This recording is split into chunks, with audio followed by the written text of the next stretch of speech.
पिछले क्लास में देखो हम लोगों ने क्लासिफिकेशन के बारे में पढ़ा था और 5 किंगडम जो है हमने देखा, मोनेरा, प्रोटिस्टा, फंजाई और एल्गी, सॉरी फंजाई, प्लांटी और जो है आपका एनिमेलिया। तो प्लांट तक हमने बता दिया था। प्लांट में भी 4-5 पार्ट बताए थे, algae, bryophyta, pteridophyta, gymnosperm, angiosperm. अब एनिमल का देखते हैं, एनिमेलिया।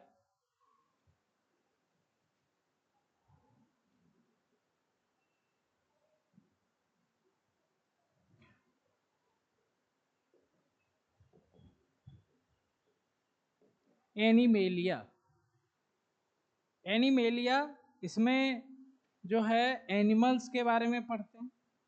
एनिमल्स का ग्रुप है, groups of animal.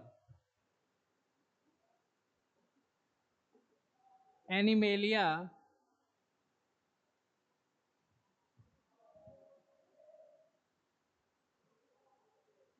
Animalia is group of Animalia is group of animals Animalia जो है एनिमल्स का ग्रुप होता है, ठीक है। अब एनिमिलिया को हम लोग जनरली 11 फाइलम में बांटते हैं या ग्रुप में बांटते हैं। तो यहां पर लिखेंगे animalia is divides into 11 phylum या ग्रुप्स, ठीक है। तो 11 फाइलम या ग्रुप होता है उसका, एक एक करके इसको लिखते हैं।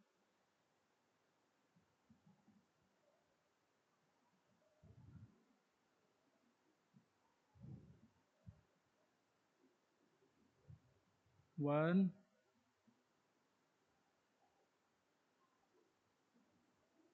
टू, थ्री,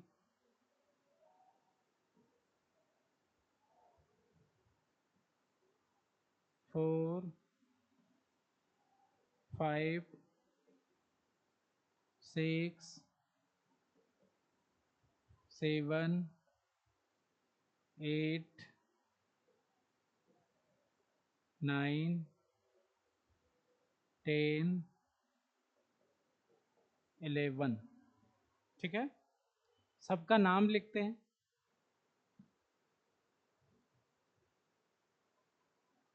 तो पहला जो है वो है पॉरीफेरा, पॉरीफेरा है ना।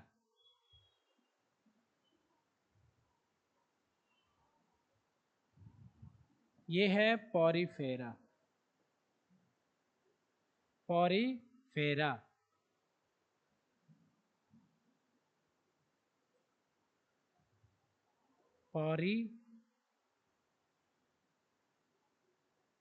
पॉरीफेरा, ठीक है, पॉरीफेरा। दूसरा है सिलेंट्रेटा, सिलेंट्राटा, सिलेंटेराटा।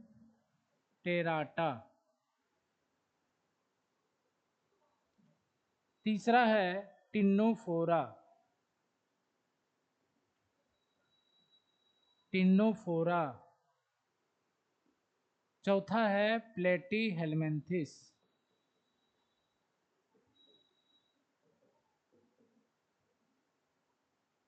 प्लेटी हेलमेंथिस।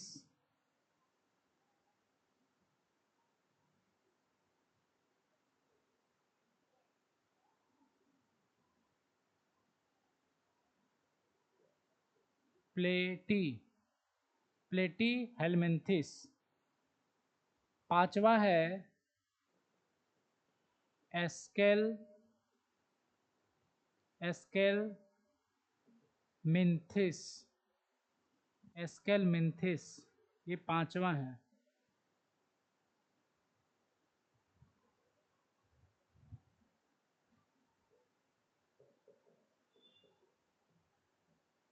एस्केलमिंथिस, ठीक है।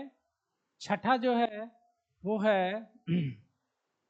Annelida, Annelida. सातवां है ऑर्थोपोडा, ऑर्थोपोडा।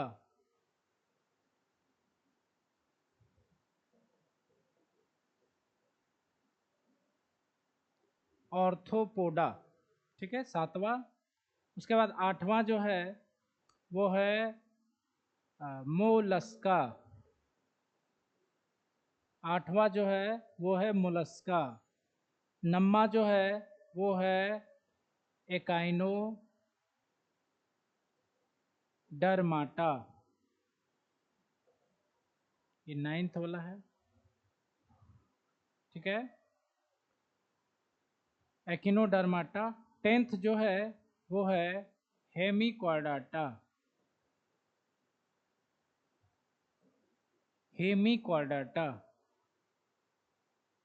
और लास्ट जो है वो है क्वार्डाटा।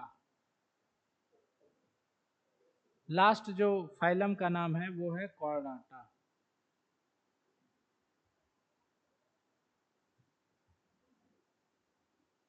कॉर्डाटा,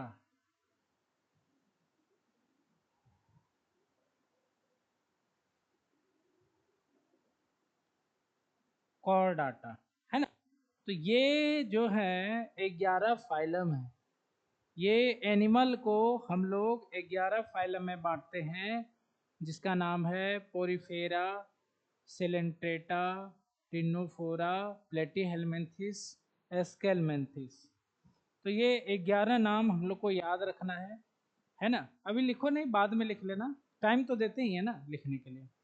तो ये पोरीफेरा, तो इसका हम लिख देते हैं, ये बहुत काम आएगा, है ना। विश्वास नहीं करोगे, ये सब बहुत काम आएगा, अभी याद कर लोगे।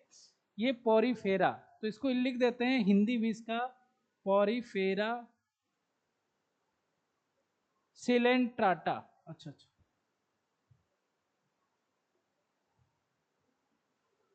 इसका जो नाम है पोरीफेरा, इसका नाम है सिलेंट्राटा, इसका नाम है टीनोफोरा,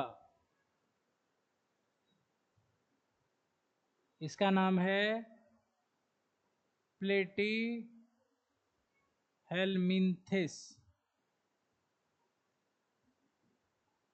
प्लेटी हेलमिन्थिस। इसका नाम है एस्केल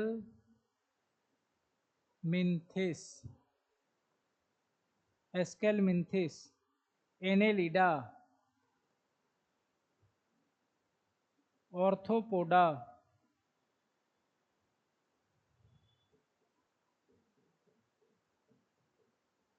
ऑर्थोपोडा। ये है मोलस्का, ये है इकाइनोडर्माटा,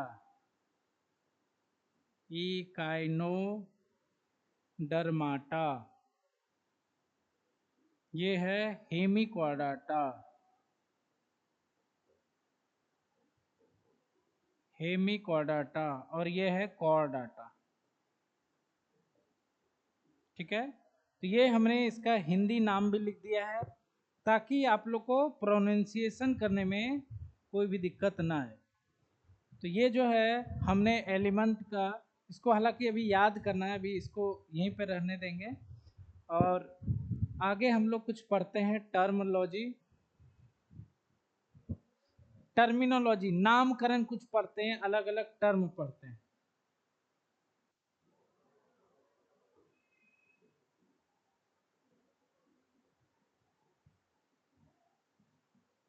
टर्मिनोलॉजी,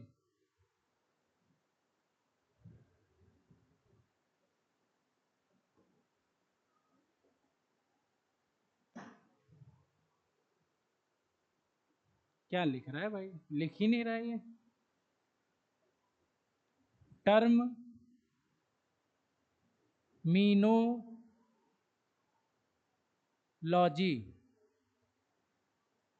टर्मिनोलॉजी, ठीक है, हो गया।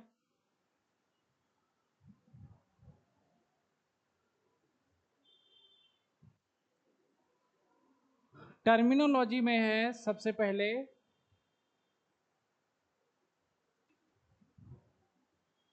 सेल, सबसे पहले है सेल।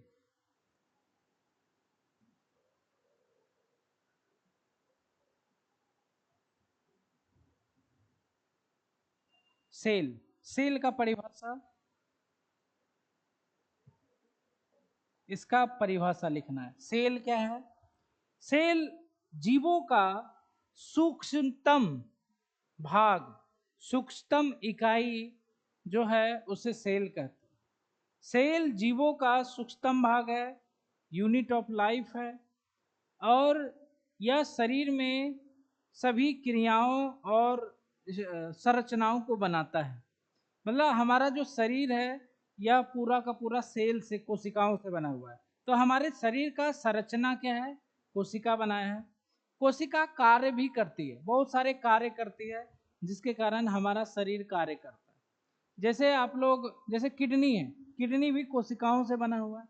तो कोशिकाएं जो हैं, किडनी की सभी कोशिकाएं काम कर रही है, इसीलिए किडनी भी काम कर रहा है ना।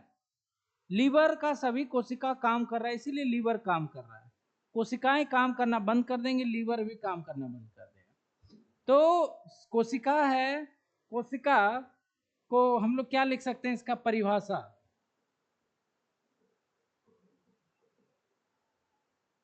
डिफिनीशन जो है सेल का, डिफिनीशन क्या होगा? The structural and functional unit of life. क्या है?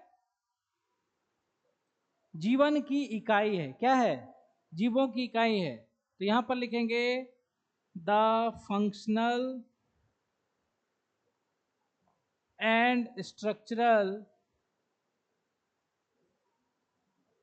यूनिट ऑफ ऑर्गेनिज्म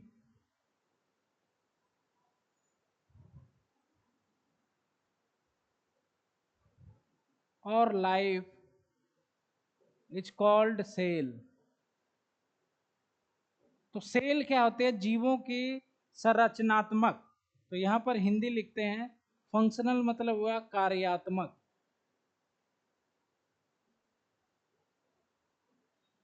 कार्यात्मक, और स्ट्रक्चरल मतलब होगा रचनात्मक, जो रचना बनाए, जो क्रिया करे, रचना बनाए, उन्हीं को कहा जाता है सेल, है ना। तो सेल क्या है? जीवों की या जीवन की इकाई कहा जाता है। ठीक है। तो सभी जीवों का निर्माण कोशिकाओं से हुआ है। कोशिका हम समझ गए। अब कोशिका क्या होते हैं? शरीर में ग्रुप में पाए जाते हैं, ग्रुप में मिलकर काम करते हैं कोशिकाएं। उन ग्रुप को कहा जाता है टिश्यू। तो दूसरा जो हेडिंग है हमारा वो है टिश्यू।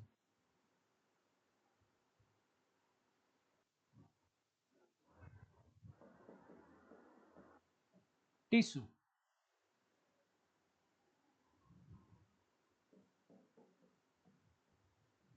टिश्यू क्या है जी?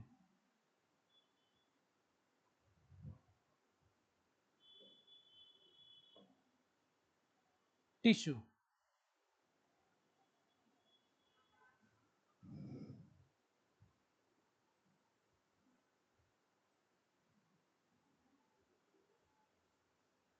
टिश्यू, टिश्यू क्या है भाई? इसका डेफिनेशन क्या होगा? शॉर्ट में लिखते हैं डेफिनेशन। टिश्यू मतलब क्या होगा? टिश्यू ग्रुप ऑफ वैसे कोशिकाओं के समूह जिनकी उत्पत्ति और जिनका कार्य समान हो, है ना। कोशिकाओं का ग्रुप तो होना चाहिए, लेकिन उनका जो कार्य है और उत्पत्ति, जहां से वो उत्पन्न हुए, वो क्या होना चाहिए? सेम होना चाहिए। क्या होना चाहिए? सेम होना चाहिए। तो वह टिश्यू कहलाएंगे। जैसे मान लो हम लोग एक प्लांट का टिश्यू रखे और एक एनिमल का सेल रखे, ये प्लांट है, ये एनिमल है, तो ये कभी भी टिश्यू नहीं होंगे, कभी भी टिश्यू नहीं होंगे, क्योंकि ये प्लांट से उत्पन्न हुआ है और ये एनिमल से हुआ है। ठीक है। तो टिश्यू जो होते हैं वैसे ग्रुप ऑफ सेल होते हैं जिनका फंक्शन और कार्य जो होता है वो सेम होता है। तो यहां पर लिखेंगे the group of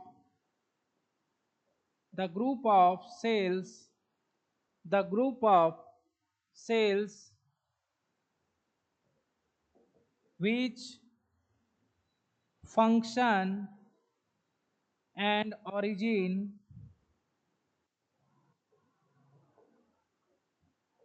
is same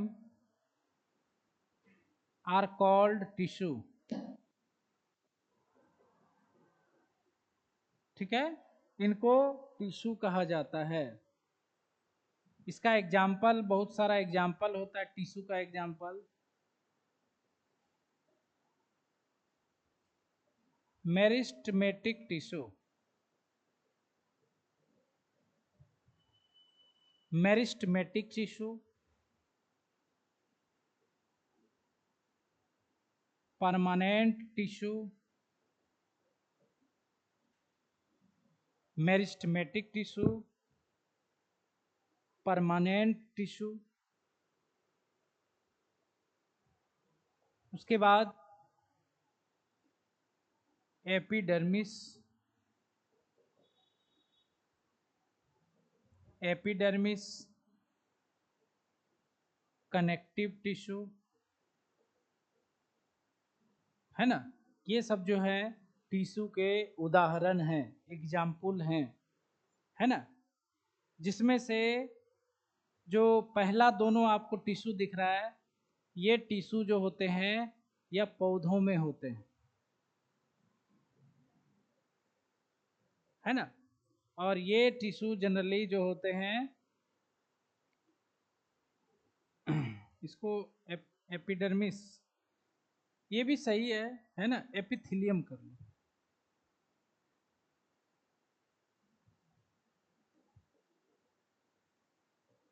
epithelium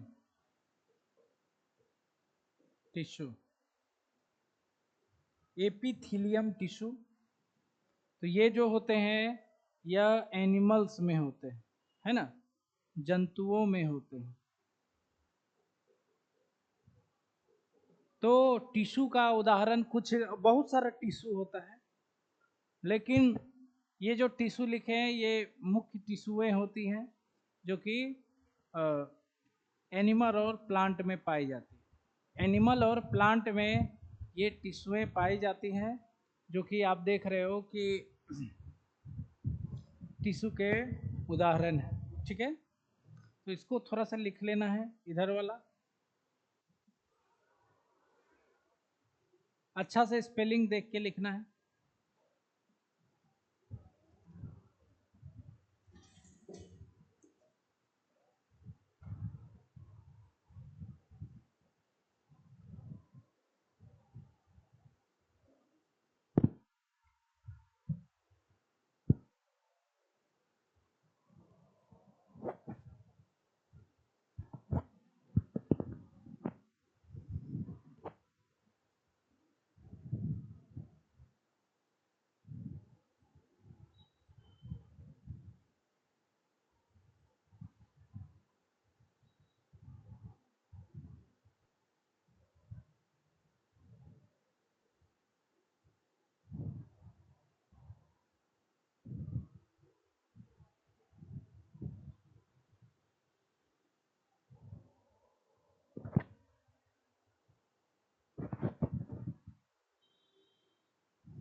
Hindi भी लिख लिया? लिख लिया?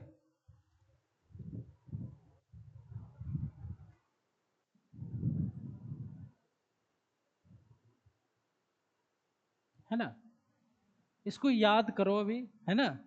इसको रट लो, इसको पढ़ पढ़ के इसको रटो, जरूरी है ना? टाइम है हमारे पास, तो रटो इसको।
याद हो गया?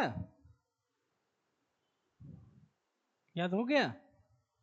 बताओ तो, क्या क्या नाम है? हाँ। हाँ।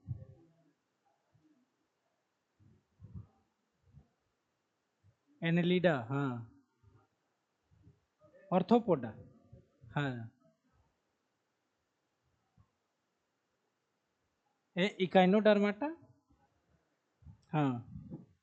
हेमिकॉर्डाटा और कॉर्डाटा, है ना? इसका शॉर्ट ट्रिक तो नहीं होता है कुछ, लेकिन ऐसे लिख सकते हो, P P C C P, है ना? उसके बाद आ जाएगा ट्रिपल ए एम, आम, है ना? पीसीसीपी, आम, है ना? E H C, E H C, ऐसे शॉर्ट में थोड़ा सा याद हो जाता है, रेगुलर ऑर्डर हो जाता है, पीसीपी, आम, ई एच सी। तो ये जो है एनिमिलिया का है, ठीक है? ये है सेल टिश्यू, ठीक है? तो सेल टिश्यू जो है,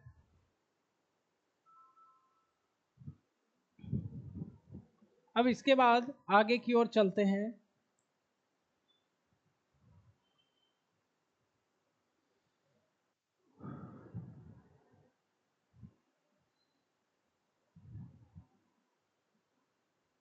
टिश्यू के बाद तीसरा जो है एक आता है मॉर्फोलॉजी।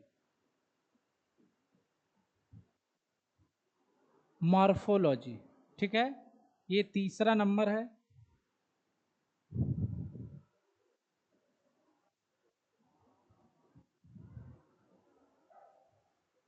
मॉर्फोलॉजी, मॉर्फोलॉजी मतलब क्या होता है?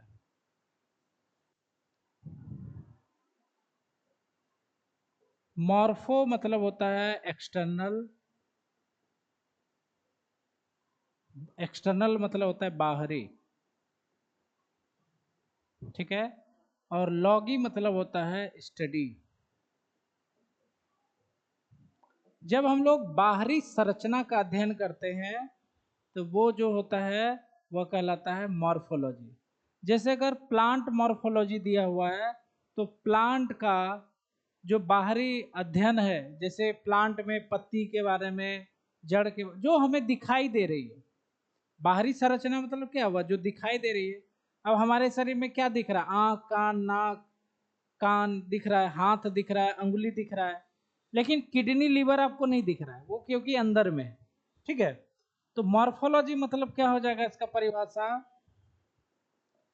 The study of external structure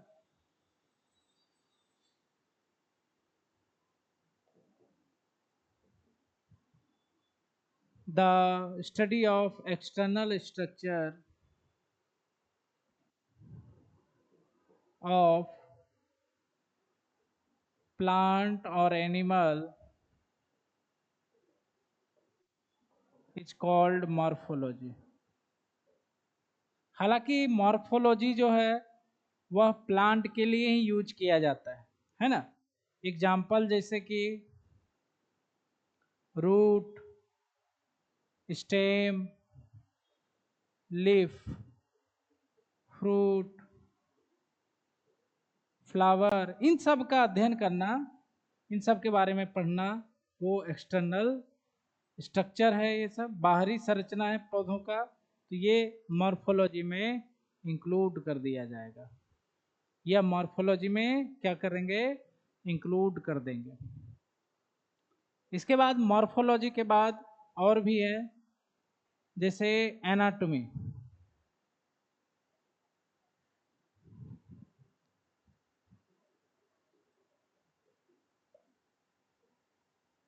anatomy,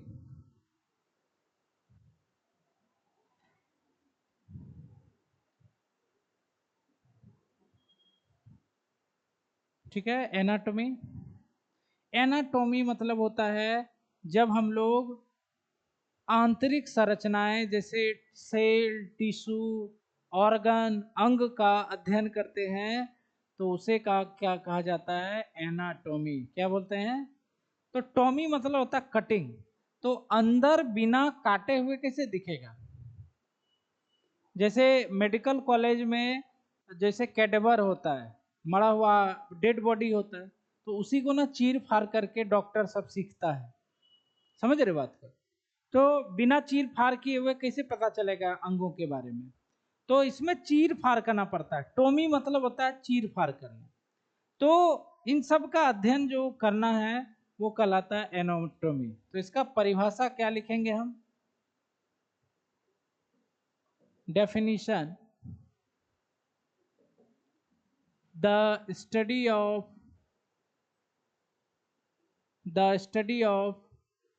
internal structure like cell, tissue और ऑर्गन्स। ऑर्गन्स मतलब होता है अंग। इंटरनल मतलब क्या होता है? आंतरिक। देख लेना हिंदी इसका, आंतरिक, आंतरिक लिखा गया, अच्छा कोई बात नहीं। सेल, टिश्यू और ऑर्गन इज कॉल्ड एनाटॉमी।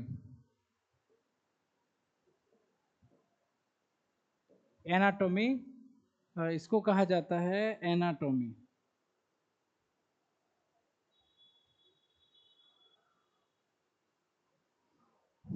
अब जो है एनाटॉमी के बाद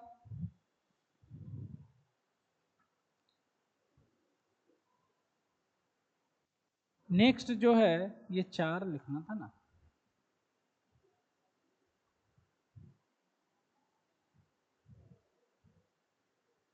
फोर।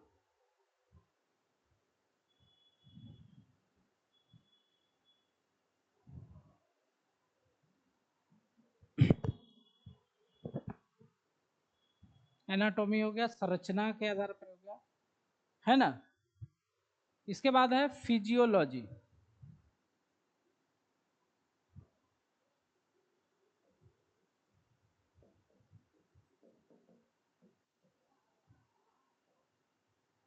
फिजियोलॉजी, ठीक है।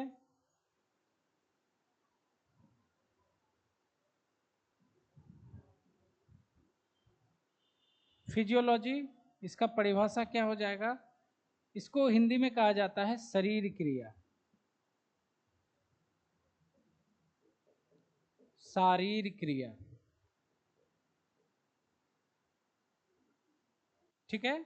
तो शरीर में होने वाले क्रियाओं के, है ना, अध्ययन को कहा जाता है फिजियोलॉजी। तो यहां पर लिखेंगे the study of body function, body और ऑर्गन फंक्शन,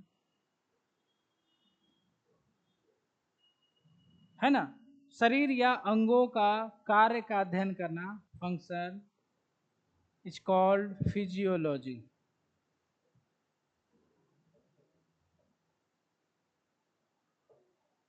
इसी को क्या बोलते हैं हम लोग? फिजियोलॉजी। तो इसको लिख लो, इसको, ये वाला लिख लिए थे, तो इसको लिख लेना है।